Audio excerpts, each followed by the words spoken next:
this is a story of old Rome. So once there was a great famine in Rome, like there was a famine in Egypt. Diba? Remember that? Yeah. In our Bible, kanina? Yes. Okay. And there was a great famine, but then there was a great joy that was brought to all. There was corn. There was a truckload of corn, which could literally feed the whole country. And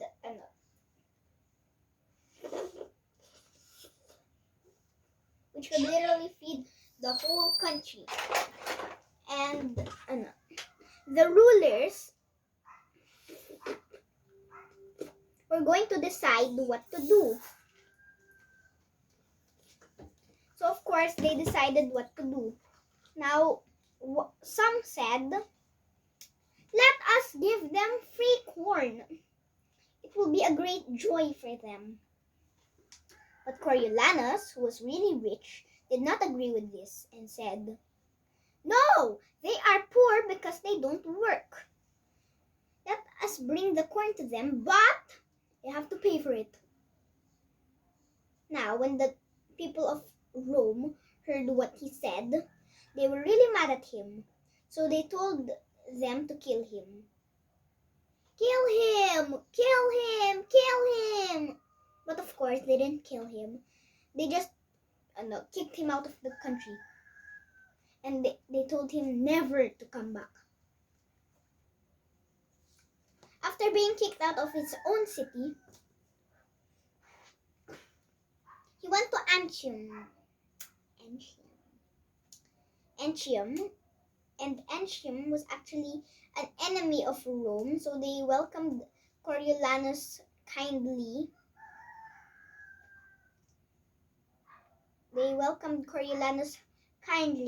And made him the general of their army. And of course, Coriolanus began his army for the attack of Rome, to attack Rome. And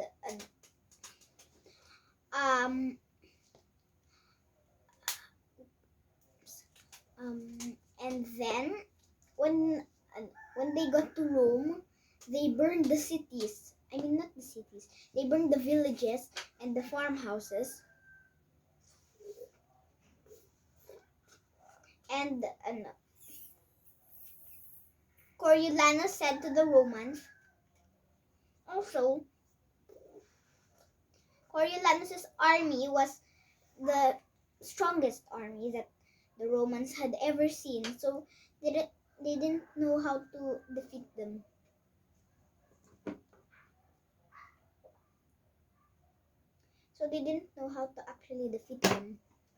So Coriolanus said that they should obey him, or else he will bomb.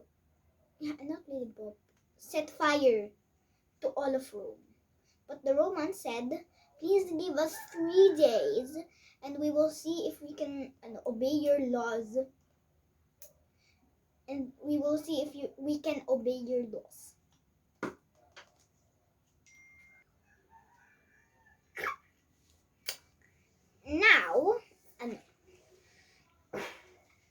Now, Coriolanus said, I will give you 30 days to consider my laws. Then, he told them his laws. Then, they were all so severe that literally all of them just said,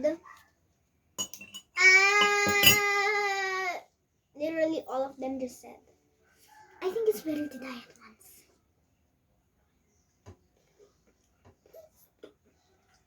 And then all the rulers went to Coriolanus and said, and begged for mercy, but he wouldn't. And then he gave him 30 days again to think about it.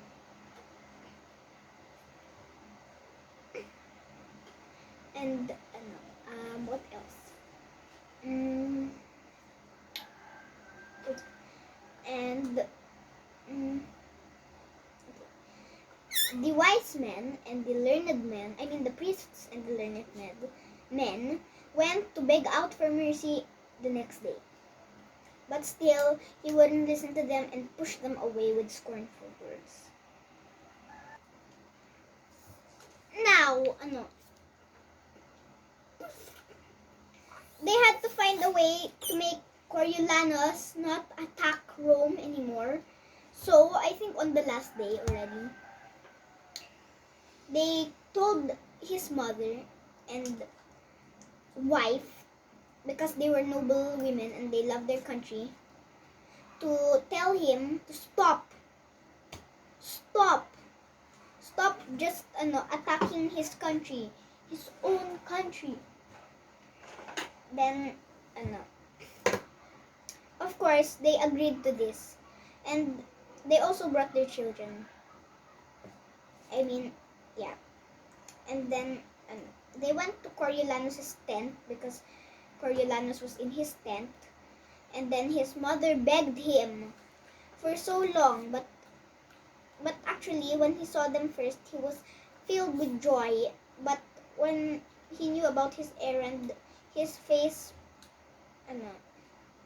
darkened and he shook his head. And then his mother and his wife had to beg for like so long until he finally surrendered. So he said to his mother, "Oh, mother, you have saved our city, but you have lost your son." And so he made his army march back to Antioch, and even though he wanted to, he couldn't go back to his old home. He couldn't go back to Rome. And his mother and wife and children, he was lost to them. You know why he couldn't go back to Rome? First, he was banished from there and told never to come back, but he did, but still. And he was killed by the people of Antioch because they wanted to destroy Rome. Yeah, the end.